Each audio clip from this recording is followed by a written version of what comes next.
హల్లెలూయా. బిగ్గరగా చెప్దామా? హల్లెలూయా, హల్లెలూయా. మనం ధ్యానిస్తున్న అంశం ఒక్కసారి రివైజ్ చేస్తున్నాను, జాగ్రత్తగా చూసుకోండి. ఈ లోకంలో ఉన్నదంతయు శరీరాశ, నేత్రాశ, జీవముడము. అందులో శరీరాశ, శరీరము దేన్ని వాంఛ కలిగి ఉంటుందో దాన్ని శరీరాశ అంటారన్నారు. 10 విషయాలు నేర్పించాను. ఆ 10 కోసం శరీరం ఎప్పుడు ప్రాకులాడుతుంటుంది. అంటే మేము ఒక డెత్కి వెళ్ళాం కదా, నేను బాగా ఏడ్చాను. జనరల్గా నేను ఎప్పుడు ఏడవను డెత్లో. ఈవెన్ మా నాన్న చనిపోతే నేను ఏడవలేదు, ఏడ్చాను. కానీ ఎవరికి చూపించుకోలేదు. నా తత్వం అది. నిన్న మరీ సాఫ్ట్ అయిపోయానేమో నేను. మేబీ నా రాత్రి బిడ్డ కరిగిపోయిందేమో, అర్థం కావట్లేదు. ఆపుకుందామన్నా నీళ్ళు ఆగట్లేదు. అవి ఆటోమేటిక్గా కళ్ళ నుంచి జారిపోతున్నాయి. ఇంకేం చేయాలో అర్థం కాక ఇలా తోచుకుంటున్నాను. అది చెమటం అర్థం కాలేదు, నీళ్ళు అర్థం కాలేదు ప్రస్తుతానికి. అయితే మొత్తానికి నీళ్ళే బాగా కళ్ళ నుంచి జారిపోతున్నాయి, కళ్ళ నుంచి జారిపోతున్నాయి. శరీరానికి ఇంకొక శరీరం మీద బహు ఉపలాట ఉంటుంది. ఆ సమయంలో ప్రభు ఆత్మ నాతో మాట్లాడుతుంటే అలా పక్కకి వెళ్ళిపోయాను. ఏంటి ప్రభు అంటే, నువ్వు దైవ సేవకుడిరా, మరణము ఈ లోకమును విడిచిపెట్టడం మాత్రమే, ఇది కూడా నీ కన్నులు వాటిని ఆపలేకపోతే జయించుకోవాలి నువ్వు అని చెప్పాడు. వారని ఇంకా కార్తీక చెప్పి పక్కకి వెళ్ళి ఇలా ఎదిరించుకొని వచ్చేసాను. సో శరీరము చాలా ఆశలు కలిగి ఉంటాయి, వాటిని జయించుకోవడానికి ప్రయత్నించాలి. మానవ శరీరం ఇక్కడ వదిలేసినప్పుడు జనరల్గా కామన్గా ఏడుపు, ఇది ఓకే, ఎందుకంటే ఇక మరలా మనిషి కనిపించరు కదా అని. కానీ దాన్ని నియంత్రించుకొని దాని ద్వారా ప్రభు ఏదైనా నేర్పిస్తుంటే నేర్చుకోవడానికి ప్రయత్నించాలి. పోతే నేత్రాశలోకి వస్తే ఇప్పటికీ మన కన్నులు ఎలాంటి ఆశ కలిగి ఉండాలి ఆత్మీయంగా అంటే 19 విషయాలు నేర్పించాను. ఒకసారి రివైజ్ చేస్తాను, జాగ్రత్త చూసుకోండి. మొట్టమొదటిది ఏం చెప్పానంటే, దేవదూతలను చూడగలిగే కన్నులు మనకు ఉండాలని చెప్పాను. కరెక్టేనా? నా దాంట్లో క్రమం అటు ఇటు ఉండొచ్చు, మీకు క్రమం కరెక్ట్గా చూసుకోండి. రెండవది, దేవుని కార్యములు చూసే కన్నులు మనకు ఉండాలి. రాసుకున్నారా? రేపు చెప్పాలంటే రాసుకోవాలి, లేదంటే గెలవరు. మొదటిది ఏంటి? దేవదూతలను చూసే కన్నులు మనకు ఉండాలి. 2, దేవుని అద్భుత కార్యములను చూడగలిగే కన్నులు మనకు ఉండాలి. 3, ప్రకృతి మీద దేవుని అధికారమును చూడగలిగే కన్నులు మనకు ఉండాలి. 4, దేవుని సంరక్షణను కన్నులారా చూడగలిగే కన్నులు మనకు ఉండాలి. 5, కలల్లో దేవుని వాగ్దానాన్ని కలలు కనడం, ఆ కలలో చూడడం మనకు ఉండాలి. ఎవరు చూసారు అలా? ఇస్సాకు. రైట్. ఇంకా ఏముండాలి? క్రీస్తు సిలువ మరణమును చూడగలిగే కన్నులు మనకు ఉండాలి. చూద్దాం, గుడ్ ఫ్రైడే వచ్చే శుక్రవారం ఎంతమంది క్రీస్తు సిలువ మరణాన్ని కన్నులారా చూస్తారు. నెక్స్ట్ 7, దర్శనములు చూడగలిగే కన్నులు మనకు ఉండాలి. 7, దర్శనములు చూడగలిగే కన్నులు మనకు ఉండాలి. 8, దేవుని మహిమను చూడగలిగే కన్నులు మనకు ఉండాలి, మోషేలాగా.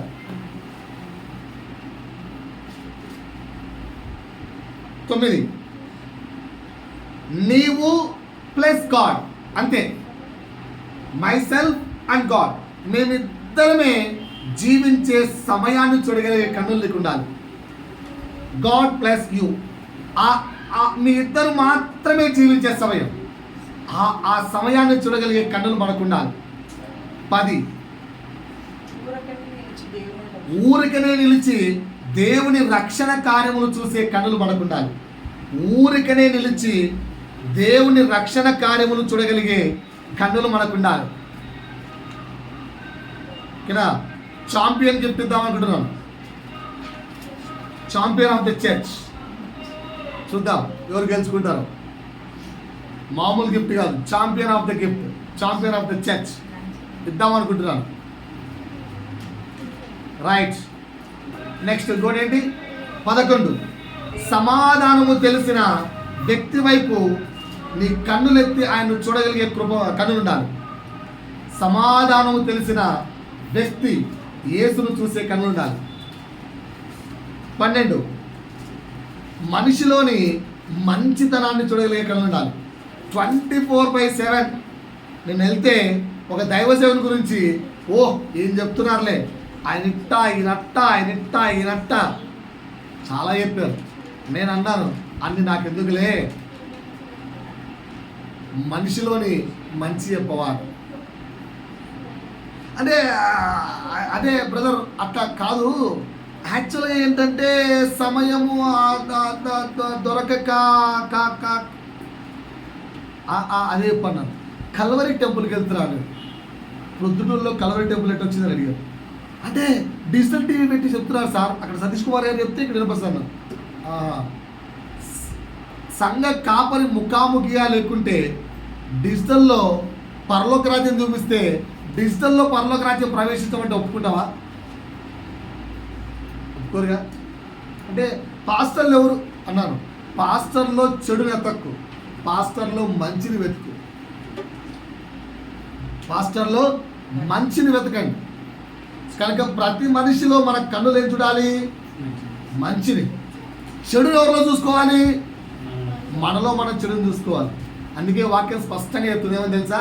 మొదట నీ కంటిలోనున్న దూలము నెంచక ఎదుటివాడి కంటిలోనున్న నలుసు.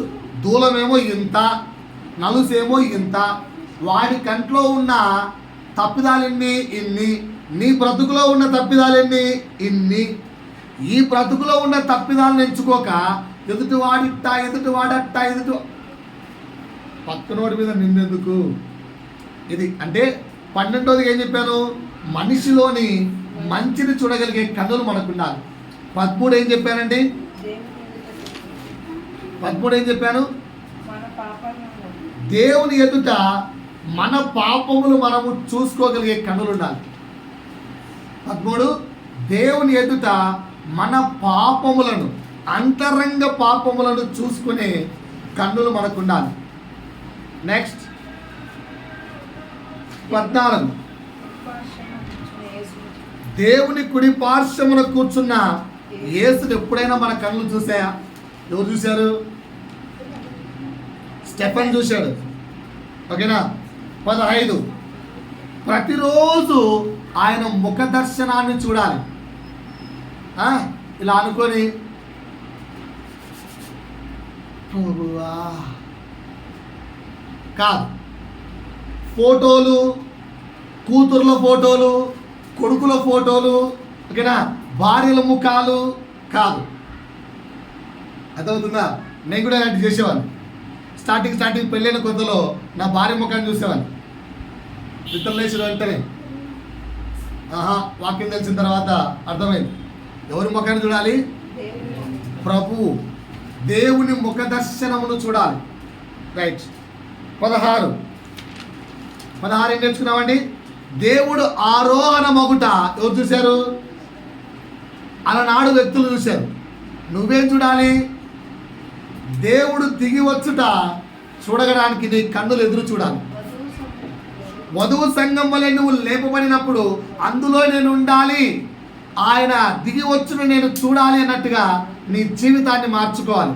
అలాంటి కన్నులు నీకు ఉండాలి. ఆయన దిగి వచ్చునో చూడాలన్నా ఆశ కలిగిన కన్నులు, దేవుడు దిగి వచ్చునో చూడాలన్నా ఆశ కలిగిన కన్నులు నీకు ఉండాలి. 18 మృత్యుంజయుడైన యేసయ్యను నీ దర్శనమందు నువ్వు చూడగలగాలి. మృత్యుంజయుడైన యేసయ్యను నీవు చూడగలగాలి. చూడలేదా జనాలు? ఎవరు చనిపోయి తిరిగి లేచిన తర్వాత బైబిల్లో యేసును 40 రోజులు జనాలు చూసినట్టుగా వాక్యంలో లిఖించబడింది. మరి నువ్వెందుకు చూడలేకున్నావు? అప్పటికి ఇప్పటికీ మారుతున్న దేవుడా, మారని దేవుడా మన దేవుడు? మాట్లాడండి నాతో. మారుతున్న దేవుడా, మారని దేవుడా? మరి ఆయనకు మార్పు లేనప్పుడు మనకు ఆయన కనిపించలేదంటే మారిపోయింది ఎవరము? జాగ్రత్త. కనుక మృత్యుంజయుడైన యేసయ్యను చూడగలిగే కన్నులు మనకు ఉండాలి. 19వ ఏం చెప్పాను? ఒకసారి మళ్ళా వాక్యదానిలోకి వెళ్ళి నేర్చుకుందాం. లూకాసు వార్త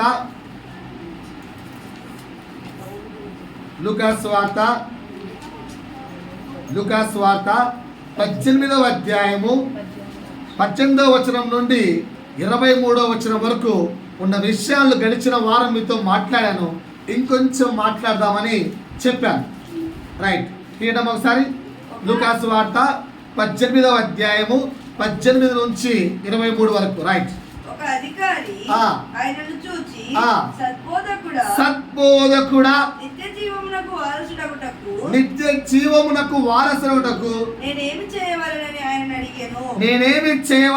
ఆయన అడిగాను. ఇక్కడ మీకు 2 విషయాలు నేర్పిస్తానన్నాను. ఏం నేర్పించాను? ఆయన సద్బోధకుడు అని ఆ వ్యక్తి ఎలా గుర్తించాడు అది మీకు ఎగ్జాంపుల్ చెప్పాను. ఆ పాస్టర్ కంటే ఈ పాస్టర్ మంచోడు. ఆ స్టేట్మెంట్ తప్పేం కాదు. అంటే ఎలా చెప్పావు? ఆయనకున్న గుణగుణాలతో పోల్చుకుంటే ఈయనకున్న గుణాలు కొంచెం మంచిగా అనిపించాయి కనుక ఆ వ్యక్తి కంటే ఈ వ్యక్తి మంచోడు అన్నావు. కనుక ఏసు అంటున్నాడు, ఓయ్ నీ సెంటెన్స్ రాంగ్. సద్బోధకుడు అని నన్ను పిలుస్తున్నావు. ఎవరితో కంపేర్ చేసి? ఈయన ఎవరితో కంపేర్ చేసి పిలిచాడంటే, నేను చూస్తున్న శాస్త్రులు, నేను చూస్తున్న పరిచయులు, నేను చూస్తున్న లోకములో ఉన్న ఆ బోధకుల కంటే ఈ బోధకుడు కొంచెం భిన్నంగా ఉన్నాడు. ఈయన యొక్క బోధ డిఫరెంట్గా ఉంది. అందరు నా వైపు చూస్తున్నారా? అటెంటివ్లో ఉన్నారా? లేదా సాతానుకు శరీరాన్ని అప్పగించేశారా? బోధకు ఆనుకోకండి, ఓకేనా? ఆనుకొని శరీరం రిలాక్స్ అయిపోతే నిద్రకు అలా మీరు అవకాశం ఇచ్చినట్టు. అర్థమవుతుందా? అటెంటివ్గా నా మాటలు సమాధానం చెప్పండి. ఏం చెప్పాను? ఒక వ్యక్తితో కంపేర్ చేసి నన్ను సద్బోధకుడు అంటున్నావా? తప్పు. దేవుడొక్కడే సద్బోధకుడు. అంటే నేనే దేవుణ్ణి, నేను దేవుణ్ణి అని నువ్వు గుర్తించావా? అలా ప్రశ్నించాడు ఆ వ్యక్తిని. కానీ ఆ వ్యక్తికి ఆ ప్రశ్నకు అర్థం కాలేదు. మనకన్నా అర్థం కావాలి. దేవుడు సద్బోధకుడా కాదా? ఏ విధంగా చెప్తున్నా సద్బోధకుడని? ఆయన మించిన బోధకుడిక లేడు. ఆ సద్బోధకుడి టైటిల్ ఎవరికి సూచించబడుతుంది? దేవుడికి, ఆయనకు మాత్రమే. ఆ విధంగా నీ యొక్క హృదయం ఎరగాలి. యేసు మాత్రమే సద్బోధకుడు, యేసే దేవుడు, ఆయనను మించిన సద్బోధకుడు లేడు. ఈ పాయింట్ మీకు మొట్టమొదటి పాయింట్ నేర్పించాను. అర్థమైందా? అర్థమైందంటే 2వ పాయింట్లోకి వెళ్తాం. 2వ పాయింట్ ఏం నేర్చుకోవచ్చు ఇక్కడ? ఈ వ్యక్తి యొక్క ఈ యొక్క కాన్వర్జేషన్ నుంచి నేర్చుకోవాల్సిన 2వ పాఠం ఏంటి? రైట్. చర్చికి ఎందుకు వస్తున్నారు మీరు అందరూ? ఇదన్నా సమాధానం చెప్పండి. ఏముంది పాస్టర్? ఆప్షన్స్ నేనేమంటారా? ఆప్షన్స్ ఇమ్మంటారా? మీరు ఎందుకు చర్చికి వస్తున్నారు మీరు చెప్తారా? చెప్పండి. ఎందుకు వస్తున్నారు చర్చికి? దేవుని ఆత్మతోనూ సత్యంతో ఎందుకు ఆరాధించాలి? అవును, అయితే మాత్రం ఎందుకు ఆరాధించాలి? మీ యొక్క అసలు మెయిన్ టాస్క్ ఏంటి? మీకు ఏం కావాలి చర్చికి వస్తే? ఇంకా అసలు మీకు ఏం కావాలండి? చర్చికి ఎందుకు వస్తున్నారు? దేవుడు కావాలి. ఇంకా మాట్లాడితే ముందుకు వెళ్తాను. పీస్ ఆఫ్ మైండ్ కావాలి. మీరు కొంచెం లోకంలో నుంచి బయటకు వచ్చేయండి, ఆత్మీయతలోకి రండి. ఆత్మీయతలోకి వచ్చి సమాధానం ఇవ్వండి. మీకు ఏం కావాలి అసలు? అక్కడ ఆ వ్యక్తికి ఏం కావాలట? మీకు వద్దా? ఫైనల్ టాస్క్ అయితే అదే కదా. చర్చికి ఎందుకు వస్తున్నాం? ప్రభు దగ్గరికి ఎందుకు వస్తున్నాం? ఎందుకు వస్తున్నాం అంటే ఫైనల్ టాస్క్ అదే. ఓకేనా? అర్థమవుతుందా? సో రైట్గా కొంచెం పైన ఆన్సర్, నాకు దేవుడే కావాలి, నేను దేవుడి కొరకు వస్తున్నాను అంతా ఓకే, అంతా అక్కడికి మీనింగ్ వస్తుంది. సో ఈ వ్యక్తికి సద్బోధకుడా, నేను పరలోక రాజ్యం చేరాలంటే, నిత్య జీవమునకు వారసుని కావాలంటే నేనేం చేయాలి అన్న ఆలోచన ఆ వ్యక్తికి వచ్చింది. మనకు వచ్చింది ఒక్కసారి అన్న?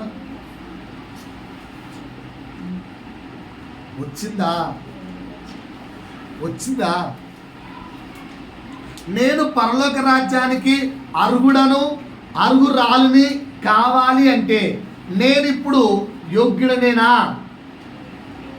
ఒకవేళ ఇప్పుడు ఈ టైంలో నా దేవుడు రెండవ రాకడ వస్తే, ప్రభు మేఘారూపుడై వస్తే నేను ఎత్తబడే సంఘములో ఉంటానా? 2, మరి పరిస్థితి ఏంటి? ఒకవేళ వెలివేయబడితే ఎత్తబడని సంఘములో, ఎత్తబడని అంటే కింద నిలిచిపోయిన సంఘంలో మనం ఉంటే తిరిగి మరలా పరలోక రాజ్యం పొందుకోగలవా? ఒక్కసారి నరకానికి వెళ్ళిన వాడు పరలోక రాజ్యాన్ని తిరిగి పొందుకోగలడా? ఇంపాసిబుల్. మరి ఇంత తెలిసి ఇన్ని తెలిసి ఎందుకు అలాంటి ఆలోచన లేకుండా సాతాను పెట్టిన ఈ లోకపు భ్రమలో బ్రతికిపోతున్నాం? ఏదో అలా వెళ్ళిపోతున్నాం. నేను చెప్పే 19వ మాట ఏంటంటే, మనకు ఏం కలిగి ఉండాలి తెలుసా? ఏంటి? పరలోక రాజ్యమును చూడగలిగే కన్నులు కలిగి ఉండాలి. దైవ సేవకుడు తన దర్శనాన్ని చెప్పాడు. అది దర్శనమో అనుభవమో తెలియదు. నమ్మిన వాడు నమ్మినంత, నమ్మని వాడు నమ్మనంత. చాలామంది సేవకులు ఈ మధ్య చెప్తున్నారు, నేను పరలోక రాజ్యానికి వెళ్ళి వచ్చానని, దేవుడు నన్ను తీసుకెళ్ళాడని. ఒకానొక స్త్రీ చెప్పింది, యూట్యూబ్ మొత్తం వైరల్. అలా పరలోక రాజ్యానికి ప్రభు తీసుకెళ్తుంటే నరకంలో అరుపులు, కేకలు అనిపించాయట. ఎన్నో వాల్యూమ్స్ ఆఫ్ బుక్స్ రాసింది. అందులో మనమంతా ఆరాధించే ఒక గొప్ప పర్సన్ మైకేల్ జాక్సన్ డ్యాన్స్ చేస్తున్నాడట నరకంలో. భూమి మీద వేసిన దానికంటే భూమి మీద ఆయన డ్యాన్స్ వేస్తే ఎంతమంది ఫ్యాన్స్ అంటే అబ్బో చెప్పలేంతమంది ఫ్యాన్స్ ఉన్నారు. ఆయన అంతకు మించిన డ్యాన్స్ వేస్తున్నాడు నరకంలో. మంటలకు తట్టుకోలేక కాలిపోతున్న శరీరాన్ని ఆపలేక డ్యాన్స్ అట. అయ్యో కాపాడంట్రా అని యూట్యూబ్లో చూసిందే. ఓకేనా? అప్పుడే ఆ మధ్యకాలంలో ఈ చెప్పే టైంలోనే దానికి ఒక్క 2 నెలల ముందు శ్రీదేవి, ఎంతమంది తెలుసు? సినిమా యాక్టర్ శ్రీదేవి, ఆమె చనిపోయింది. ఆమెను కూడా అక్కడ చూశాడు నరకంలో అని చెప్పి వాళ్ళు రాశారు, యూట్యూబ్లో పెట్టారు. వాళ్ళ మెసేజ్లు, వాళ్ళ పుస్తకాలు, పరలోక రాజ్యం ఇలా ఉంది, అలా ఉంది, ఇలా ఉంది అని విపరీతమైన వివరణ ఇచ్చారు. పరలోక రాజ్యం వాళ్ళు చూసారా లేదో మనం పక్కన పెట్టేద్దాం. నీకైతే పరలోక రాజ్యం చూడాలని ఆశ ఉందా? ఇంకొక దైవసేవుడు చెప్పాడు, మీరు చూసారా అంటే ఆ వ్యక్తి చెప్పాడు, నేను పరలోక రాజ్యాన్ని వెళ్ళాను అని.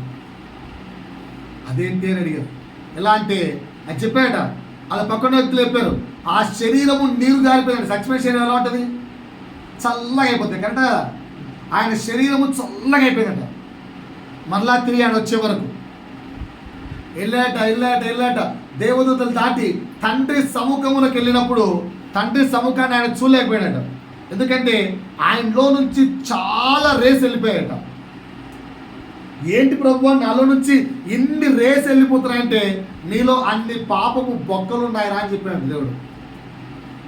అంటే ఇప్పుడు ఏం చేయాలి ప్రభు అంటే, ఆ పాపాలన్నీ కూడా క్రీస్తు రక్తము చేత కడగబడితే, ఆ యొక్క హోల్స్ బూడ్చివేయబడితే, రక్తము చేత బూడ్చివేయబడితే అప్పుడు నువ్వు పరలోక రాజ్యానికి వారసునవు.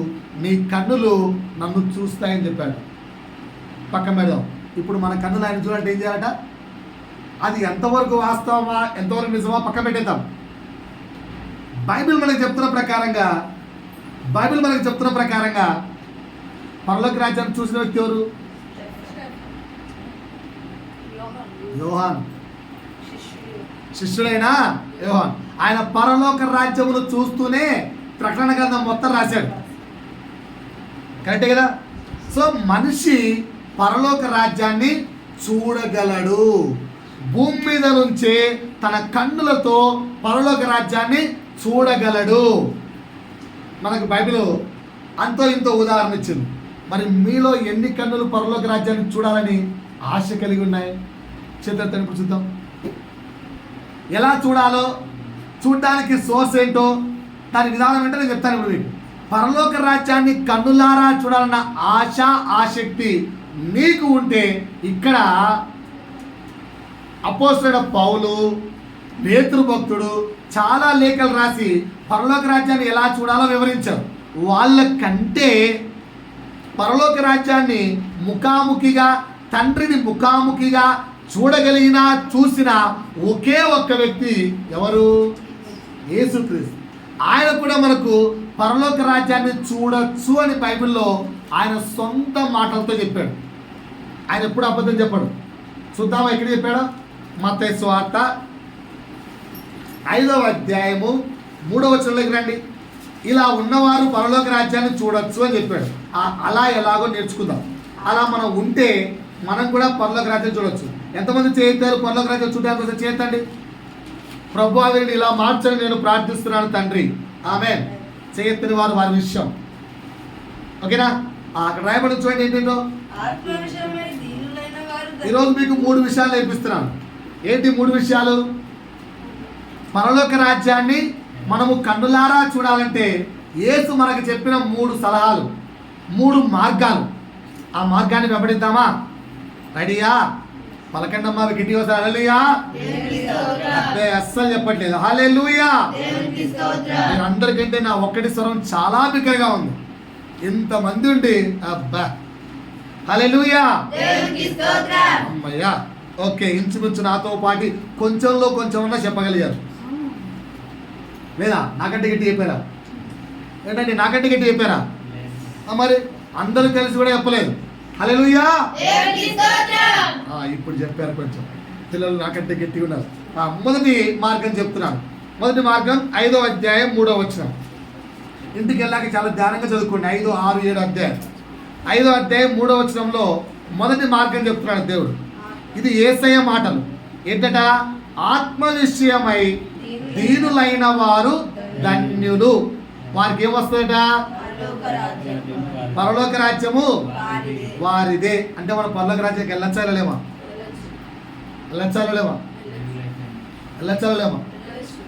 వెళ్ళాలంటే ఏం చేయాలండి? అంటే అర్థం ఏంటో నేను ఈ బుక్లో 5, 6 అధ్యాయాలు చదువుకుంటూ రాసుకున్నాను. ఫస్ట్ క్వశ్చన్ చూడండి. ఆత్మ విషయమై దీనులైన వారు ధన్యులు అనగానేమి? ఆత్మ విషయమై దీనులైన వారు ధన్యులు, పరలోక రాజ్యం వారిది. మీకు పరలోక రాజ్యం కావాలా వద్దా? కావాలంటే ఆన్సర్ చెప్పండి. ఆత్మ విషయమై దీనులైన వారు ధన్యులు అంటే ఏంటి? No options.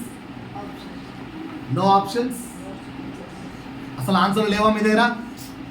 పెద్దవారు, ఆత్మ విషయమై దీనులైన వారు ధన్యులు అంటే ఏంటి? ఆత్మ విషయమై దీనులైన వారు ధన్యులు అంటే ఏంటి? తన సహోదరుని తనకంటే హెచ్చుగా ఎంచుకోవడం. ఇంకా అండి ఆత్మ విషయమై దీనులైన వారు అంటే చిన్న ఎగ్జాంపుల్ చెప్తాను. బాధపడకుండా ఎగ్జాంపుల్గా తీసుకుంటున్నాను. ఒకవేళ మీలో ఆ స్వభావం ఉంటే మార్చుకోండి. ఓకేనా? రైట్. అక్షయ, ఒకసారి నా వైపు చూడమ్మా. మీ చెల్లి పేరేంటమ్మా? ప్రశంస. మీ ఇద్దరిలో ప్రార్థన ఎవరు బాగా చేస్తారమ్మా? ఆన్సర్ కావాలి, ఇట్లా వద్దురా. మీ ఇద్దరిలో ఆత్మీయులు ఎవరమ్మా? ఆన్సర్ కావాలా? నీ ఆన్సర్ ఏంటి? మీ ఇద్దరిలో ఆత్మీయులు ఎవరు? ఏమో అనే ఆన్సర్ అర్థమే తెలుసా? నేనే అని.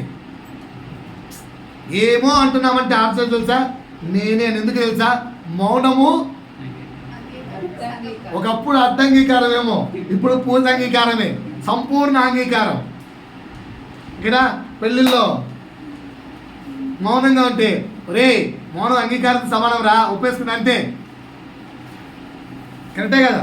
నేను ఇక్కడ చెప్పడానికి కారణం ఏంటంటే ఆత్మ విషయమై దీనులైన వారు అంటే దేవుని సన్నిధిలో కూర్చుంటే, ఆయనతో నన్ను నేను పోల్చుకుంటే, ఇక్కడ వీళ్ళిద్దరిని కంపారిజన్ చేశాను. మనం ఎప్పుడు కంపేర్ చేసుకోవాల్సిన పర్సన్ ఎవరు అంటే యేసు. యేసుతో నన్ను నేను కంపేర్ చేసుకుంటే ఆయన ముందు నా ఆత్మీయత ఎంత? చెప్పండి ఒకసారి. 100 years అనుకుందాం. 100 years అంటే ఆ 100లో ఆయనతో పోల్చుకుంటే నీ ఆత్మీయత ఎంత అండి? ఒక 10 వేసుకుందామా? 0 ఉండదు. ఫాలో అవుతున్న వాళ్ళు 0 ఉండరు. యేసుతో పోల్చుకుంటే నీ ఆత్మీయత ఎంత? అలా అంటారేంటి సార్? ఏం మాట్లాడుతున్నారు సార్ మీరు? పౌలు స్టేట్మెంట్ లేదా? నేను క్రీస్తును పోలి నడుచుకున్నలాగా మీరు నన్ను పోలి నడుచుకోండి అంటే ఆయన కూడా క్రీస్తుని వెంబడించాడు. ఆయన కూడా ఒక లెవెల్ ఉంది. అట్లా నీ యొక్క ఆత్మీయ జీవితం ఎంత? ఒక 1 వేసుకుందామా? చాలా మంది ఆన్సర్ ఏంటి తెలుసా? యేసుతో కంపేర్ ఏంటి స్వామి? ప్రశ్నే మార్చుకోండి. యేసుతో కంపారిజన్ ఏంటి? కానీ always we have to compare with Jesus. So అంత గొప్ప వ్యక్తి. రెండో ప్రశ్న అడుగుతున్నా, యేసుకున్న బలం ముందు నీ బలం ఎంత? యేసుకున్న బలం ముందు నీ బలం ఎంత? కాదు, జనరల్ కంపారిజన్ చెప్పు. ఆయనకున్న బలం, ఆయనకున్న సైన్య సమూహం ముందు నీ సైన్యము, నీ బలం ఎంత? నీది కాదమ్మా, అలా చెప్పకు. పొలంకి వెళ్ళినప్పుడు ఆయనదే కంపేర్ చేసుకొని ఆయనకున్న బలంలో నీ బలం ఎంత? మైక్ టైసన్ ముందు మన బలం ఎంత? అట్లా కంపేర్ చేసుకోండి. నా పాయింట్ మీకు అర్థమవుతుందా? అంత బలవంతుడు, అంత ఆత్మీయుడు, అంత శక్తివంతుడు, సర్వ అధికారము కలిగిన వ్యక్తి, సార్వభౌమ్య అధికారము కలిగిన వ్యక్తి. నా వైపు చూస్తున్నారా? సార్వభౌమ్య అధికారము కలిగిన వ్యక్తి ఈ భూమి మీదకి నా కొరకు ఎలా వచ్చాడు? రిక్తునిగా. అంటే తనకున్న పవర్స్ వాడలేదు, తనకున్న శక్తిని వాడలేదు, తనకున్న అధికారాలను వాడలేదు, తనకున్న ఏ యోగ్యతను వాడలేదు. మన కొరకు రిక్తునిగా మారాడు. అంతగా తన్ను తాను తగ్గించుకున్నాడు. సో నీవు కూడా నిన్ను నీవు అంతగా తగ్గించుకొని నా దేవుని ఎదుట నేను ఏమాత్రము యోగ్యుని కాదు అని ఆత్మపూర్వకంగా, శరీరానుసారంగా, పూర్ణ మనస్సుతో, పూర్ణ ఉదయంతో నిన్ను నీవు ఒప్పించుకొని పశ్చాత్తాపడడం ఆత్మ విషయమై దీనులు అని అర్థం. ఆత్మ విషయమై దీనులు. మనం ఏం చేస్తాం తెలుసా? మాస్టర్ గారు మీ ముందు మేము ఎంత, మీ ఆత్మీయత ముందు ఎవడా పాస్టర్ గారు? ఎవడా పాస్టర్ ముందు ఆత్మీయత? ఎవరు చెప్పారు మీకు? పాస్టర్ ఆత్మీయతతో కంపేర్ చేసుకోకండి. ఎవరి ఈపు వారికి కాన్ రాదంటే అదే. అర్థమైందా? కనుక పాస్టర్ ఆత్మీయతో మీరు ప్రార్థన చేస్తే మీరు గొప్పవారయ్యా, మీరు అబ్బో ఇవి బాగానే అండి అలా మీరనే ఆయన తీసుకెళ్ళి నరకంలో పెడుతున్నారు. ఆయన పొంగి పొంగి పొంగి పొంగి లాస్ట్కి ఏమవుతుంది? గ్యాస్ ఎక్కువ కొట్టే బెలూన్ పగిలిపోతుంది. అట్ట పాస్టర్లు పగిలిపోతున్నారు. కనుక పాస్టర్ని పోలికండి. ఒకటే, ఆత్మ విషయమై దీనులైన వారంటే అయ్యా నా యేసయ్య ఎదుట నేను ధూళితో సమానం, దుమ్ముతో సమానం, ఏమాత్రం అర్హత లేని వాడిని. ఆయన ఆత్మీయత ముందు నా ఆత్మీయత చాలా తక్కువ. లార్డ్ ప్లీజ్ నాకు టీచ్ చేయని అంతగా నువ్వు తగ్గించుకుంటే మీకు అర్థమయ్యే ఈ లోక భాషలో చెప్తాను. నా వైపు చూస్తున్నారు అందరూ? అర్థమయ్యే ఈ లోకపు ఎగ్జాంపుల్స్లో చెప్తాను. బాగా రిచ్ పర్సన్ ఇంటికి నువ్వు వెళ్ళావు అనుకో, ఆయన ఇంట్లో నువ్వు ఏదైనా పని చెప్తే చేస్తావా చేయవా? ఎంతగా నువ్వు తగ్గించుకుంటావు? అమ్మో వాళ్ళు గొప్పలయ్యా, మందంతా వాళ్ళు గొప్పలయ్యా అంటావా లేవా? సో యేసును అంతకంటే మించిన గొప్పోడిగా ఎంచుకొని నిన్ను నువ్వు పూర్తిగా తగ్గించుకొనుట ఆత్మ విషయమై దీనులైన వారు తండ్రులు. ఎందుకంటే పరలోక రాజ్యం వారిదే. అంతగా నువ్వు తగ్గించుకోగలుగుతున్నావా? అంతగా నువ్వు పశ్చాత్తాపము నొందుతున్నావా? చెక్ చేసుకో. దాని కిందకి వేస్తే రెండో మార్గం ఉంది. ఎవరు చెప్పండి? ఎన్నో వచనం? 10. నీతి నిమిత్తము ఆ. హింసపడు వారు ధన్యులు. రైట్. పరలోక రాజ్యము వారిది. ఆహా అంటే ఏంటో శ్రమను పొందిన అంటే ఏంటో దాని మీనింగ్ కింద 11, 12లో ఇచ్చారు. చెక్ చేయండి. నా నిమిత్తము ఆ. జనులు మిమ్మల్ని నిందించి ఏ నోరు మూసుకొని ఇంట్లో కూర్చో, దేవుడు లేడు పాడలేడు అన్నప్పుడు ప్రభువా నీకు స్తోత్రం, చర్చి మానేస్తాను. ఏమంటారా? చర్చి మానేస్తాను. ఎందుకు చర్చి మానేశావు? ఆడు బెదిరించినందుక. వాక్యం చెప్పింది కదా, నిందించిన వారు ధన్యులు కనుక నేను ధన్యుని ప్రభు పర్లోక రాజ్యం నాదే. అమ్మా మీనింగ్లు రివర్సల్ తీసుకోకండి, ఓకేనా? జనులు మన క్రైస్తవత్వాన్ని నిందిస్తున్నా, హేళన చేస్తున్నా, వారు తిడుతున్నా, నా పిల్లలు నేను ఎప్పుడు చెప్తుంటా, ఆ టీచర్ మమ్మల్ని తిడుతుంది, ఆ టీచర్ మమ్మల్ని తిడుతుంది, భరించుటే కదా నీకు దేవుడు నేర్పించింది. మా పాస్టర్ మమ్మల్ని తిడుతున్నాడు, భరించుటే కదా మిమ్మల్ని నేర్పించింది దేవుడు. భరించుట నేర్చుకుని వాడు నువ్వు ధన్యుడు పెట్టేతావు. పాస్టర్ తిట్టాడు, చర్చి మానేయడాలు. పాస్టర్ గట్టిగా వస్తే చర్చి మానేయడాలు. శత్రువే ఉండకూడదని వాక్యం బోధిస్తూ ఉంటే మీరేమో శత్రువులు పెంచుకుంటా పోతే ఎట్లా? కనుక దేవుని నామం నిమిత్తము ఏ నింద వచ్చినా భరించగలగాలి. అది నీతి నిమిత్తము నింద నొందువాడు అంటే. దాని కింద ఇంకా వివరణ ఇచ్చారు చూడండి. నిందించి ఆ. హింసించి నిందతో పాటు ఏంటట? హింస. ఎగ్జాంపుల్స్ ఎవరు మన బైబిల్లో? దానియేలు, యూసఫ్, షద్రక్, మెషక్, అబేద్నెగో, వీళ్ళందరూ ఎగ్జాంపుల్ తీసుకోండి. ఇంకా మీ మీద అబద్ధంగా చెడ్డ మాటలు వాడు ఒక క్రిస్టియనా అబ్బా ఛీ అని నీ మీద చూడు, నేను కంట్రోల్ తప్పిన అనుకో, క్రైస్తవం నేను మర్చిపోతా. మర్చిపోయావు ఆల్రెడీ, ఇంకేది మర్చిపోతావు? ఓకేనా? నేను ఎప్పుడు వాడేవాడిని డైలాగ్. ఒకసారి మన చర్చాపి పార్టీ లీడర్ ఈ వాక్యం చెప్తున్నప్పుడు గుడ్డ పసక్కని పొడుచుకుంది. అమ్మని నా డైలాగే. చూడు, నేను మరలా పాత అశోక్ లాగా మారినాను అనుకో, ప్రశాంతంగా దేవుళ్ళలో ఉండని, నన్ను మరలా పాత అశోక్ లాగా మార్చకండి ప్లీజ్. కోపం వచ్చాడు ఆ డైలాగ్ చెప్పాను. నీకు తెలుసు అనేవాడు. ఒకరోజు వాక్యం చెప్తుంది డైలాగ్ చెప్పాడు, పాత పాత అని ప్రతి ఒక్కడు చెప్తాడు. ప్రతి ఒక్కడికి ఫ్లాష్ బ్యాక్ ఉంటుంది భయ్. నువ్వు పాత మారుతున్నా అంటేనే, లేదంటే ఫోన్లలో అప్పుడప్పుడు పాత స్టైల్ ఫోటోలు అని, ఏది ఆత్మీయతలో బాప్తిసం తీసుకోక ముందు నువ్వు పడ్డ ఈ కారాలు ఉంటాయి చూసావా, ఆ ఫోటోలు చూసుకుంటున్నావు అంటేనే నీలో ఇంకా క్రీస్తు రాలేదు, నువ్వు ఇంకా పాతోడిగానే బతుకుతున్నావు అని అర్థం. నీ బాప్తిసం ఇవన్నీ కూడా దొంగ మోసాలట.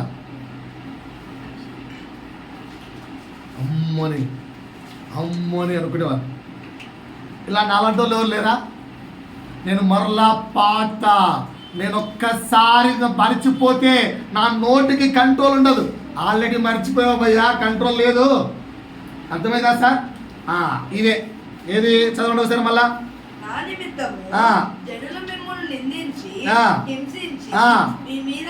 అబద్ధ సాక్ష్యం పలికినా కూడా మీరు మాత్రం మారద్దు భయ్యా, మీరు మాత్రం దీనుడుగానే సాత్విడుగానే ఉండాలి. ఇంకా అలా చెప్తున్నప్పుడు ఏం చేయాలంట? పంచు మీద పంచు గుద్దులు గుద్దితే రక్తం కారిపోవాలి కదూ. ఏం చేయాలట? పర్లేదు భయ్యా, నేను మంచిని కాదు కదా, ఓకే పర్లేదండి అని సంతోషించగలగాలి. ఉందా సార్? ఉన్నాయా సార్ క్వాలిటీస్? ఈ క్వాలిటీస్ ఉంటే పరలోక రాజ్యం మందే. నానా పిల్లలు ఆడుకొని వాళ్ళ మీరు చూడకండి, కేవలం దాన్ని సాధారణ డిస్ట్రాక్షన్స్ అంటారు. వింటున్నారు నా వైపు? ఈ క్వాలిటీస్ ఉన్నాయా మీ దగ్గర? ఏంటంట? నిందించినా కూడా నువ్వు సాత్వికుడిగానే ఉండాలి, హింసించినా కూడా నువ్వు సాత్వికుడిగానే ఉండాలి, నీ మీద అబద్ధ సాక్ష్యం పలికినా కూడా నీవు సాత్వికుడిగానే ఉండాలి. ఈ 3 క్యారెక్టర్స్ యేసు చూపించాడో లేదో చెక్ చేయండి. చూపించాలి లేదా? ఆయన్ను నిందించారా నిందించలేదా? ఫూ అని మూస్తే రారా రేపు పరలోక రాజ్యానికి ఆయిల్లో పోసి ఏడ్చుతా అన్నాడా? అబ్బే మంచిగా తుడుచుకొని అన్నాడు.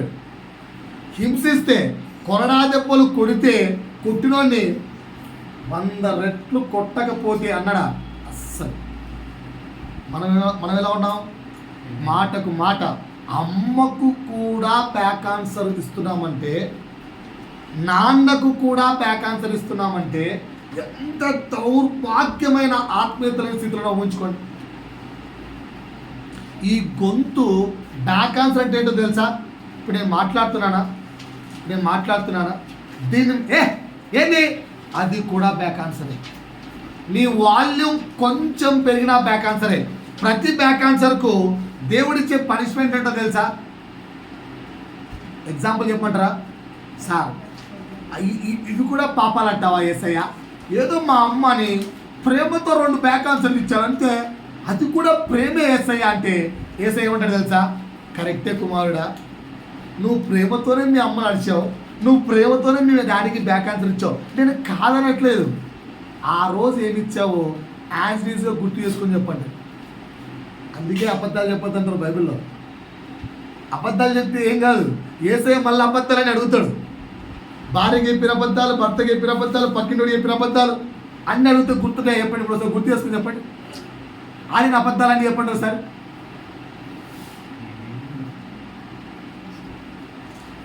చెప్పండి సార్.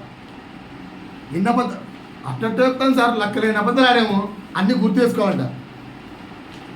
కనుక దానికంటే బ్యాక్ ఆన్సర్ ఇవ్వకుండా సాత్వికుడిగా ఉండడం మేలు. అంతకంటే మీరు చెప్పు తెలుసా? నీకు తెలుసులే మమ్మీ నీకు పుట్టింది, నువ్వు మమ్మీకి పుట్టావా? నిన్ను పోషించి నిన్ను పెంచి పెద్ద చేసింది ఆ మమ్మీ. ఆ మమ్మీ డాడీ ఒక పూట అన్నం వండి పెట్టకపోతే నీ బ్రతుకేంటో కూడా నీకు తెలియదు. ఓకేనా? జాగ్రత్త అండి. ఈ నింద ఇచ్చేటప్పుడు, హింసించేటప్పుడు, అబద్ధ సాక్ష్యం పలికినప్పుడు యేసయ్య ఎదురు చెప్పలేదు. ఎలా ఉన్నాడట? మౌనముగా ఉన్నాడు. నువ్వు నేను ఎలా ఉన్నాం? అందుకే ఆయన పరలోక రాజ్యం, మంది రాజ్యం, మంది కూడా నిత్య రాజ్యమే. ఏంటంటే నిత్య రాజ్యం ఆలోచించుకోండి. 3వది చెప్తున్నాను సార్, ఓపెన్ చేయండి నాతో పాటు. 2వది మీకు అర్థమైంది అనుకుంటాను, ఇంకా డీటెయిల్గా వివరించాలా? రైట్, మనోళ్ళంతా చాలా పండితులు ఉన్నారు ఇక్కడ. 3వది మత్తయి సువార్త 5వ అధ్యాయం 20వ వచనం. ఈ 3 యేసు చెప్పిన మర్మాలు. ఈ 3 నీలో ఉంటే పరలోక రాజ్యం నీదే కన్ఫామ్. ఎందుకంటే యేసు ఎప్పుడు మాట తప్పడు. 5:20 శాస్త్రుల నీతి కంటేను, ఏ నీతి కంటేను? పరిసయ్యుల నీతి కంటేను నీ నీతి అధికము కాని ఎడల మీరు పరలోక రాజ్యంలో ప్రవేశింపనేరని చెప్పుచున్నాను. రైట్ అండి, ఆన్సర్ చెప్పండి ప్లీజ్. క్లియర్గా చెప్పేశాడు యేసు. శాస్త్రుల నీతి కంటేను, పరిచయల నీతి కంటేను మీ నీతి అధికము కాని ఎడల మీరు పరలోక రాజ్యంలో. చర్చ్ ఆఫ్ హ్యుమానిటీ ఉప్పలం కొడితే మన వీడియోలు అన్నీ వస్తాయి. ఈ శాస్త్ర నీతి, పరిశీలన నీతి స్టార్టింగ్కి వెళ్తే దగ్గర ఒక 20 వాల్యూములు చెప్పాను, 20 వారాలు చెప్పాను. ఎత్తుక్కోండి, వినండి. శాస్త్ర నీతి, పరిశీలన నీతి ఏంటి, మన నీతి ఎలా ఉండాలనేది 20 చెప్పాను. ఇంచుమించు 20 వాల్యూములు చెప్పాను. వెతకండి, హెడ్డింగ్ అదే ఉంటుంది. శాస్త్ర నీతి కంటేను, పరిశీలన నీతి కంటే ఉంటుంది. స్టార్టింగ్ ముందుకెళ్ళండి. ఇప్పుడు మీరు చెప్పండి నాకు, శాస్త్రులు నీతిమంతులు కాదా? శాస్త్రులు నీతిమంతులు కారా? పరిచయులు నీతిమంతులు కారా?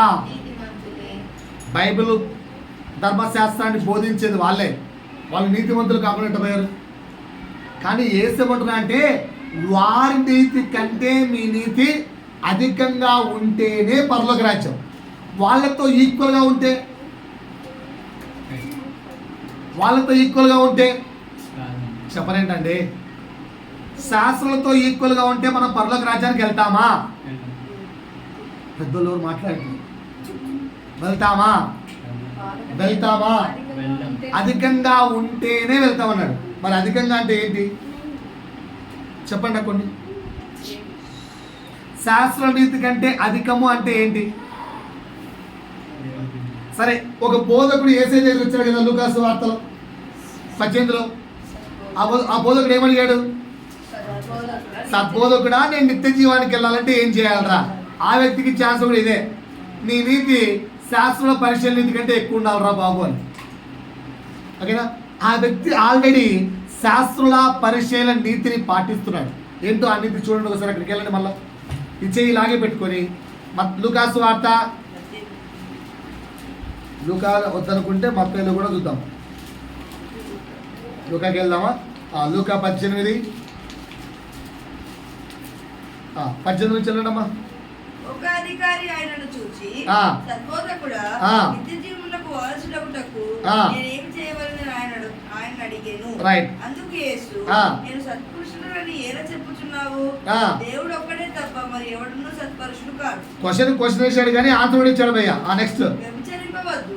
అది అలాగే చేయబెట్టుకున్నారా? అక్కడ అలాగే చేయబెట్టుకున్నారా? వ్యభిచరించవద్దు చెప్పాడా? చేయి అలాగే పెట్టుకోండి. మత్తయి సువార్తలోకి రండి. మత్తయి సువార్త 5వ అధ్యాయంలోకి రండి. సేమ్ 21 రండి కిందకి. రైట్, చాలమ్మా. 27లోకి రండి. అది ఇది ఒకటే కదా, అది ఇది ఒకటే కదా. 2 వ్యభిచరించవద్దు. నెక్స్ట్ ఏమవుతుంది? లూకాలోకి వెళ్ళండి. ఇటు పక్క చెక్ చేసుకున్నాం. నరహత్య చేయవద్దు ఇక్కడ కూడా ఉంది. రైట్. 3 దొంగిలవద్దు అని ఉందా? రైట్. 4 అబద్ధ సాక్ష్యం పలుకవద్దు. 5 నీ తల్లిదండ్రులను సన్మానించుము. ఏంటివన్నీ? ఆజ్ఞలు. ఈ ఆజ్ఞలను శాస్త్రులు పరిచయులు ఎంత అద్భుతంగా పాటిస్తారంటే 1% కూడా వైదొలగదు. నువ్వు నేను పాటిస్తున్నావు లేదు తెలియదు, కానీ శాస్త్రులు పరిచయులు అయితే ఈ ఆజ్ఞల్లో 1% కూడా మీరు వాళ్ళు అంత అద్భుతంగా పాటిస్తారు. దాని కింద ఆ వ్యక్తి చెప్పిన ఆన్సర్ ఇవ్వండి. అందుకతడు ఎప్పటి నుంచి అంట నాన్న సండే స్కూల్ చిల్డ్రన్స్ వింటున్నారా? చిన్నప్పటి నుంచే ఇవన్నీ ఏంటంటే అబద్ధాలు ఆడద్దు, ఎవరిని కొట్టద్దు, ఎవరితో ఫైటింగ్ చేయొద్దు, ఓకేనా? అమ్మా నాన్నకు రెస్పెక్ట్ ఇవ్వాలి, మమ్మీ డాడీకి ఎదురు చెప్పకూడదు. ఇవన్నీ పిల్లప్పటి నుంచే పాటిస్తున్నాడట. From the childhood onwards is following. అంటే శాస్త్రుల పరిశీలన నీతి ఈ వ్యక్తికి ఉందా లేదా? మరి పరలోక రాజ్యానికి వారసుడే కదా, మరి వాడికి ఎందుకు డౌట్ వచ్చింది? అంటే అవి చేస్తే పరలోక రాజ్యం కాదు. ఏసి ఏం చెప్పాడు? శాస్త్రుల పరిచయుల నీతి కంటే నీ నీతి అధికమైతేనే నీకు పరలోక రాజ్యం అన్నాడు. ఇక్కడ కూర్చున్న మన అందరం కూడా శాస్త్రుల పరిచయుల నీతి కంటే ఈవెన్ ఈక్వల్ కాదు, అంతకంటే తక్కువలోనే ఉన్నాం. మరి మోర్ దాన్ ఎప్పుడు వెళ్ళాలి? ఈరోజు తీర్మానించుకోండి. ఆ మోర్ దాన్ అంటే ఏంటో, వాళ్ళకి వీళ్ళకి డిఫరెన్స్ ఏంటో చెప్తాను, మెల్లగా రాసుకోండి. ఒక పక్క హెడ్డింగ్ శాస్త్రుల పరిశీలన నీతి, ఇటు పక్క హెడ్డింగ్ ఏమో ఓకేనా మోర్ దాన్ శాస్త్రుల పరిశీలన నీతి కంటే మోర్ దాన్.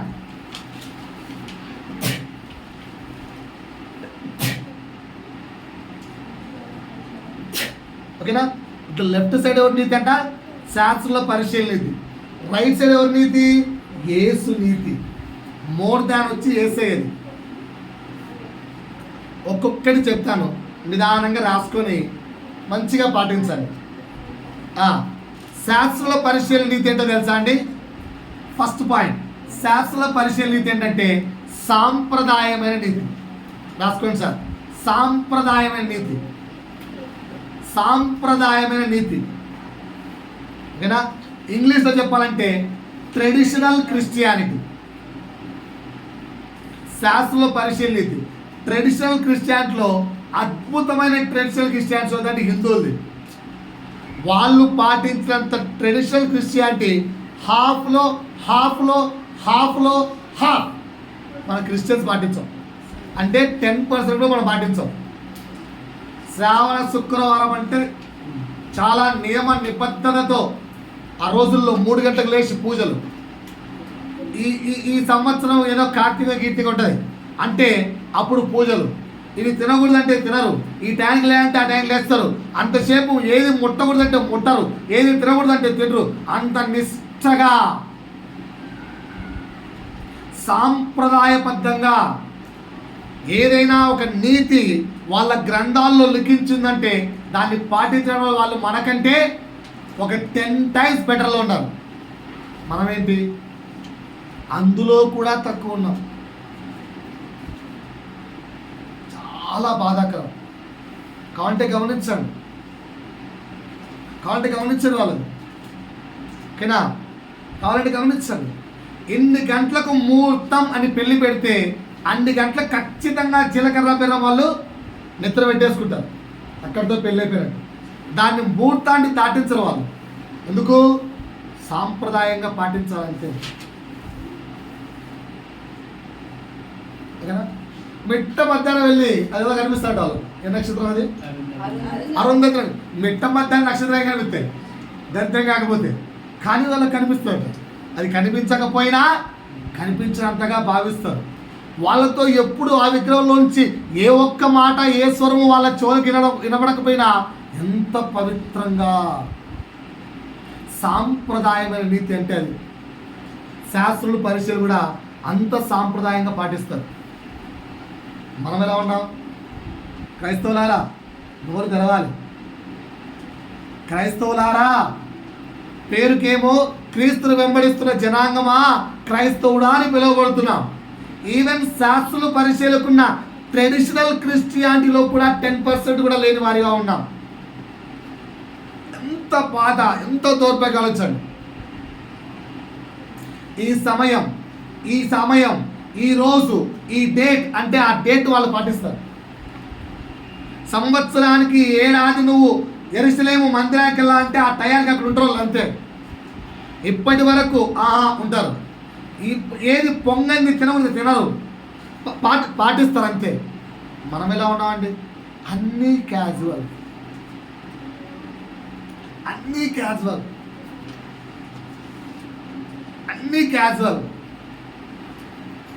అసలు ఇది దేవుని సన్నిధి అంటేనే చాలా క్యాజువల్ అయిపోయింది.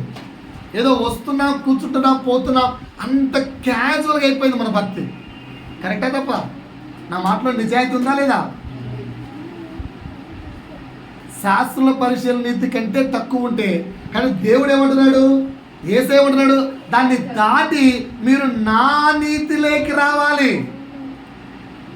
ఎందుకంటే భూమి మీదను ఆకాశం మీదను పరలోకం మీదను సర్వాధికారాలు నాకు ఇవ్వబడ్డాయి. మీరు నా నీతిలోకి వస్తే, నా నీతిని వెంబడించిన వారైతే మీది పరలోక రాజ్యం అన్నాడు. ఐ విల్ గివ్, పరలోక రాజ్యాన్ని మీకు ఇస్తాను అన్నాడు. ఏంటంటే ఆ నీతి? వాళ్ళది ట్రెడిషనల్ భక్తి అయితే మన యేసయ్యది ఎలాంటి భక్తి? ఆత్మ సంబంధమైన భక్తి. రాసుకోండి.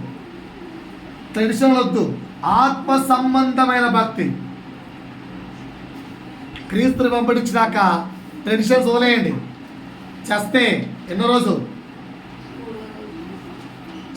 రోజు? మూడో రోజు, 5వ రోజు. ఓకేనా? ఈరోజు మాది 3వ రోజు. చెప్పాను నేను సభకి వెళ్ళాను. ఈరోజు 3వ రోజు. ఎన్ని ట్రెడిషన్స్? మోస్తే, కాస్తే, ఊరు దాటద్దు, ఊరికి ఎంటద్దు, మా ఇంట్లోకి రావద్దు, స్నానం చేస్తే రావాలి, వాళ్ళు ఉండొద్దు, వీళ్ళు ఉండొద్దు. అరే ఛాయ్ కావాలరా బాబు, రాత్రి అంతా ట్రై చేసి అలసిపోయామంటే అరే పోయి ముట్టియద్దురా. ఎంత దౌర్భాగ్యమైన సాంప్రదాయపు క్రైస్తవత్వంలో ఉన్నదండి. నా యేసయ్య ఏమంటున్నాడు? ఆదివారం అయితే గొర్రెను కాపాడకూడదా? ఇది నా దేవుని ఆత్మీయ నీతి. రోజులు, వజ్రాలు, ఏమంటారు, వారాలు, నెలలు, ఇవి కాదు. చస్తే 3వ రోజు, చస్తే 6వ రోజు, చస్తే కినా. మళ్ళీ అందులో కూడా పెద్ద మా కృష్ణ చెప్తుంది, సోమవారం, గురువారం మాత్రమే డేట్స్ పెట్టుకోవాలంట.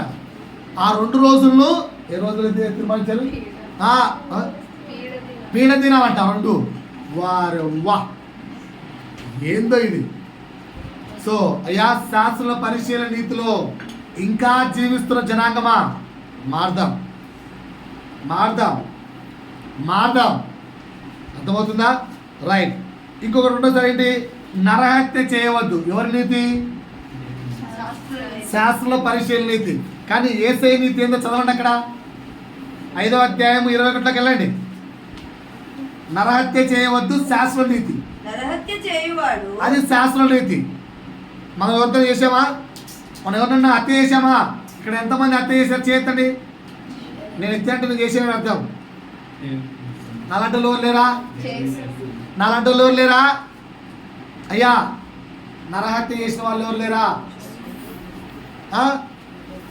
రోజు చేయలేదా? నీ మాట ద్వారా ఎదుటి వాడికి గాయము కలిగితే నువ్వు నరహత్య చేసినట్టు. నీ భార్య హృదయం గాయపడ్డా, నీ భర్త హృదయం గాయపడ్డా, ఎప్పుడు ఏం చేసి వచ్చావు నువ్వు నా కోసం? ఏం చేసావు? ఏం చేయాలండి? ఏం చేయాలి? ఏం చేయండి? భార్య భర్తలా ఉన్నారా? ఎప్పుడు ఏం చేసావు?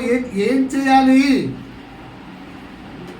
భర్త ఏం చేసావంటే భార్య తన జీవితాన్ని నీకు ఇచ్చింది. భార్య వెళ్ళి భర్తను ఏం చేసేవారంటే వాడి బ్రతుకంతా నీ కొరకు కష్టపడుతున్నాడు. పిల్లలకు, తల్లిదండ్రులకు అసలు ఒక్కసారి కూడా బ్యాక్ ఆన్సర్ ఇవ్వద్దు. నేను బైబిల్లో చెప్తున్నాను, పక్కన చెప్పట్లేదు. చదవండి. యేసయ్య నీతి చదవండి. నరహత్య చేయువాడు విమర్శకు లోనగునని పూర్వీకులతో చెప్పబడిన మాట మీరు విన్నారు కదా. నేను యేసును నేను మీతో చెప్పున్నదేమనగా సహోదరుని మీద కోపపడు ప్రతివాడును. అయిపోయిందండి. ఎన్నిసార్లు అమ్మ నడిచావు? ఎన్నిసార్లు నీ గొంతు వీధి గుమ్మలు వినపడింది? దేవుని లెక్క చెప్తావా? అమ్మ అక్షయమ్మ, ఎన్నిసార్లు మమ్మీ డాడీ మీద ఎగిరావు? నీకేం తెలుసులే? ఆలోచించుకో. ప్రభు దగ్గర లెక్క చెప్పాలి. ఎన్నిసార్లు ఎగిరారు బాబు? అన్నా మమ్మీ మీద డాడీ ఎన్నిసార్లు ఎగిరావు? చూడు, మర్యాద చెప్తారా? నాకు రెస్పెక్ట్ ఇవ్వాలి. ఎవరు రెస్పెక్ట్ ఇవ్వాలి? ఎవరికి రెస్పెక్ట్ ఇవ్వాలి? అమ్మా దయచేసి చేతులు జోడించి చెప్తున్నాను, ప్రభు రాకడ సమీపంగా ఉంది. ఇకనైనా దేవుని నీతిలోకి రండి. కోపాన్ని చంపుకుందాం, ప్రయత్నిద్దాం. చాలా కష్టం, అది నేర్చుకుందాం. రెండు, ఇప్పుడు ఎన్ని చెప్పానండి? మొదటి చెప్పానండి ట్రెడిషనల్ నీతి. రెండు, నరహత్య కాదు, ఈవెన్ కోప్పడకూడదు. రైట్, రెండు అయిపోయింది. మూడోది బలి. ఎప్పుడైనా బలి అర్పించావా? బలి అర్పించావా? దేవుడు ఏమంటున్నాడు? బలి ఇచ్చుట శ్రేష్టం దేవునికి. కానీ ఏసేమంటారు తెలుసా? ఆ బలి కంటే ముందు సమాధానపడు. నేను మా అక్కతో మాట్లాను, నేను ఆ చెల్లితో మాట్లాను, నేను రాను. నిన్న మా బాబు అంటుంది చచ్చిపోయింది ఏమంటే, ఏమో అటుకు వస్తుంటే ఆమె తిట్లే గుర్తుకొస్తున్నాయట. చచ్చిపోయిన ఆమె ఇంకేం తిరుగుతుంది? తిడితే తిడితే తిడితే లాస్ట్ చూడడానికి వచ్చింది ఆమె. సొంత జేజి చచ్చిపోతుంది. అంటే పిల్లలు ఈ మధ్య ఎంత చండాలం నేర్చుకుంటారంటే, ఒకవేళ రేపు డాడీ తిడితే డాడీ చేస్తే కూడా రారేమో చూడడానికి. తిడితే వాళ్ళు పెట్టే ఫుడ్ నచ్చింది, యంగ్స్టర్స్ తింటున్నారా? వాళ్ళు తెచ్చిచ్చే ఫుడ్ నచ్చింది, కోరి కొసరి తినిపిస్తుంటే వాళ్ళు తెచ్చిచ్చిన ఫుడ్ నచ్చింది, వాళ్ళు ఇచ్చే ఫెసిలిటీస్ నచ్చాయి, వాళ్ళు ఇచ్చే డ్రెస్సులు నచ్చాయి, వాళ్ళు తిట్టే తిట్లు నచ్చలే. భరిస్తే ఏమైంది? కానీ యేసు నీతి ఏంటో తెలుసా? సమాధానంగా ఉండాలి. సమాధానంగా ఉండాలి. అక్కడ చదివితే ఇంకా గుండెల్లో భయం వేస్తుంది. ఎగ్జాంపుల్ మీకు అర్థమయ్యేది చెప్తానండి. చెప్తాను. ఫర్ ఎగ్జాంపుల్, ఇప్పుడు అక్షయ్ నన్ను నడిచింది అనుకుందాం.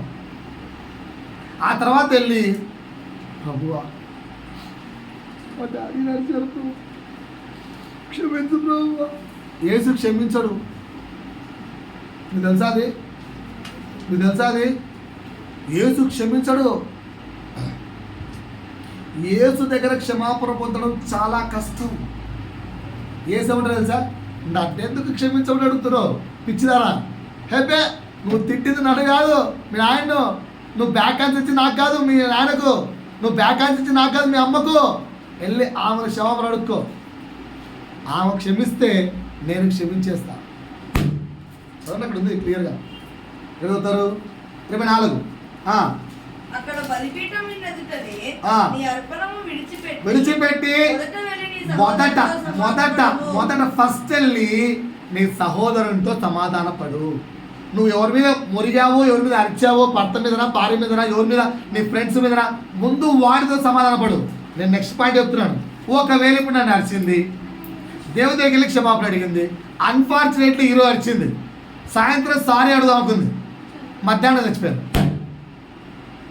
ఇంకా సమాధానం అడగాలి.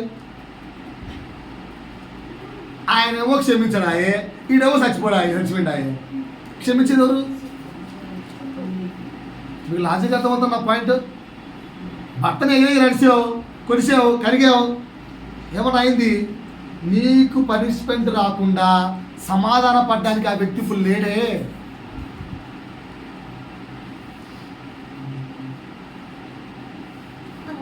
అందుకే అంటాడు, ఆ వ్యక్తి నాకొచ్చి కంప్లైంట్ దానికంటే ముందు కింద రాయబడి చూడండి, ఏది చూడండి, నీ ప్రతివాదితో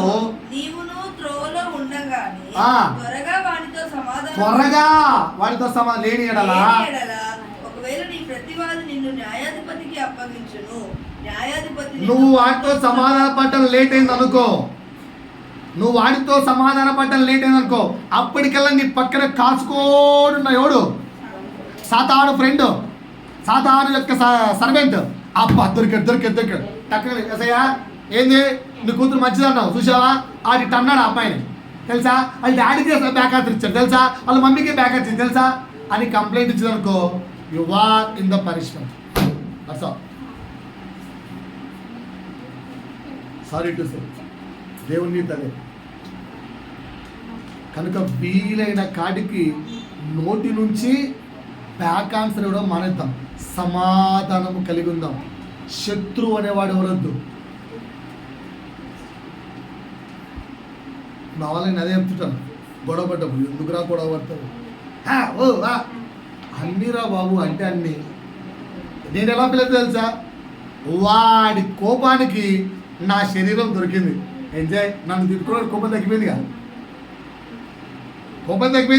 హ్యాపీ. మీరు ఎందుకు అలా లేరు? పాయింట్ అర్థమైందా? మూడో పాయింట్ అర్థమైందా? శాస్త్రం ఎత్తి పరిశీలన ఎత్తి ఏంటి? సమాధానంగా ఉండాలి. ఓకేనా? నెక్స్ట్ నాలుగవది వ్యభిచరించవద్దు. ఎవరితో వ్యభిచారం చేశామా? ఎవరు చేయలేదా? అంత సీన్ ఉందా? నేను ప్రభువుని ఒక మాట అడుగుతూ వచ్చాను, ప్రభువా ఏంటిది అని అడిగితే, రే ఇలా ఉండాలి అంటే 199 సంసారాలు వైఫ్ అండ్ హస్బెండ్ విడిపోతారట. మనం అంటాం శాస్త్రనీతి ప్రకారం వ్యభిచారం మనం ఎవరు చేయలే, కానీ యేసు నీతిలోకి రండి. ఒక మంచిగా తెల్లగా ఉన్న అమ్మాయిలు వెళ్తానుకో, ఒకసారి చూస్తావు, 2 సార్లు చూస్తావు. ఇలా చూస్తున్నట్టు మొదటిసారి అంటే ఎవరిపై అమ్మాయి తన ముందు చూస్తాం, అది తప్పు కాదు. రెండోసారి మూడోసారి ఇలా చూస్తున్నావంటే అర్థం ఏంటి? నేను పిల్లలకు కౌన్సిలింగ్ చెప్తాను, నీ కన్నులు మగవాడు అలా నడుచుకుంటూ వెళ్తుంటే వారి శరీరంలో ఏ భాగాన్ని చూస్తున్నాయి? నా భర్తకు నా మీద ఎప్పుడు అనుమానమేనండి. ఎప్పుడు అనుమానం వస్తుంది తెలుసా? భర్తకు భార్య యొక్క ప్రతి కన్ను దృష్టి తెలుసు. ఎప్పుడైతే భర్త భార్య యొక్క కన్ను దృష్టి వేరే వాడిని ఎక్కడ ఏ పార్ట్స్లో చూస్తుందో గమనించినప్పుడు ఆ భర్తకు అనుమానం స్టార్ట్ అవుతుంది. భార్య ఫీలింగ్ ఏం తెలుసా? నేను ఏం చెయ్యను సార్, అయినా మా భర్తకు ఎప్పుడు అనుమానమేనా సార్? అనుమానం అందుకు కాదు, నీ కన్ను దృష్టి తప్పుగా ఉంది. అది దేవుని సన్నిధిలో కూర్చుంటే ఆటోమేటిక్గా అర్థమవుతుంది. నేను జస్ట్ చూశానంతే.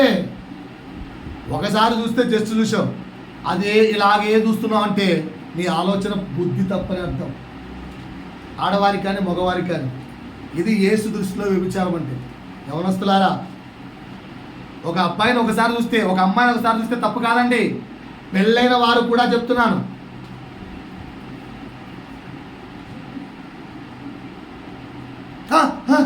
ఏంటి పిలిచావు? ఎందుకు చూస్తున్నావు? తప్ప దిగంగా ఏమైంది? ఏదో తేడా ఉంది. అక్కడ రాయబడి మోహము చూపు అంటే నీ కన్నులు ఒక నిమిషము దాటి, ఒక సెకండ్ దాటి ఒక వ్యక్తిని చూడడానికి పట్టే సమయం ఇంతే. ఆ గ్యాప్ ఆఫ్ టైంని దాటి ఎక్కువ సమయం వాడిని చూస్తుందంటే నీ ఆలోచన తప్పుందని, నీ శరీరము తప్పుగా ఉందని. యేసు ఎప్పుడు అలా చేయడు. ఇది అలాంటి నీతి మనకు రావాలండి. పాయింట్ అర్థమైందా? మోర్ దాన్ వివరించదలుచుకోలేదు. ఇకపోతే ఆ అధ్యాయం మొత్తం చదువుకోండి, చాలా విషయాలు ఉన్నాయి. ఓకేనా? ఇది శాస్త్ర నీతికి యేసు నీతికి డిఫరెన్స్. ఇది 19వ. ఏంటో 19? పరలోక రాజ్యాన్ని చూసే కన్నులు మనకు ఉండాలి. 20వది వచ్చే వారం చెప్తాను. 20వది జస్ట్ ఒక్క నిమిషం చెప్పేసి ముగిస్తాను ఇప్పుడే. 20వది ఏంటంటే యేసును చూసే కన్నులు మనకు ఉండాలి. లాస్ట్ బట్ నాట్ లీస్ట్ 20వది యేసును చూసే కన్నులు మనకు ఉండాలి. యేసును చూసే కన్నులు ఎవరుకుంటాయి తెలుసా? హృదయ శుద్ధి గల వారు ధన్యులు, వారు దేవుణ్ణి చూచెదరు. హృదయ శుద్ధి అంటే 100 ఆన్సర్లు చెప్పచ్చు. నేనైతే ఒకటే ఆన్సర్ చెప్తాను. ఓకేనా? నేనైతే ఒకటే ఆన్సర్ చెప్తాను. ఆన్ ద స్పాట్ ఏదైనా వ్యక్తి వచ్చి ఏం చూస్తున్నావమ్మా అంటే నిజము చెప్పగలిగేవాడు హృదయ శుద్ధి గలవాడు. పిల్లలు మొబైల్ ఫోన్ చూసేటప్పుడు ఎన్నిసార్లు పేరెంట్స్ వస్తే ఇలా చెప్పేస్తారు. పెద్దవారు ఏం ఆలోచిస్తున్నావమ్మా ఇప్పుడంటే ఏం లేదు. ఎంతమంది చెప్తారు ఆన్సర్? నువ్వు ఏదో ఆలోచిస్తుంటేనే వ్యక్తి వచ్చి ఏం ఆలోచిస్తున్నావమ్మా అని అడుగుతాడు. ఏం లేదు అంటే అర్థం ఏంటి? అబద్ధం. నిజము చెప్పలేని వాడు హృదయ శుద్ధి లేనివాడు. ఎల్లవేళలా ఎవ్రీ సెకండ్ నిజము చెప్పగలిగితే నీ కన్నులు ఇలా. ఇప్పుడు నన్ను మీరు ఎంతమంది చూస్తున్నానండి? మీకు ఎంతమంది నేను కనిపిస్తున్నాను? ఎంతమందికి నేను కనిపిస్తున్నాను? ఇంత ముఖాముఖిగా యేసయ్యను చూడొచ్చు. How many are interested to see like that? నువ్వు చేయాల్సిన పని ఒకటే, ప్రతి సమయం నిత్యము నిజము చెప్పండి. దేవునికి విరోధమైన అనీతి కార్యాలు చేయకండి. దేవుడి వాక్యం ద్వారా మిమ్మల్ని మహిమపరచును గాక.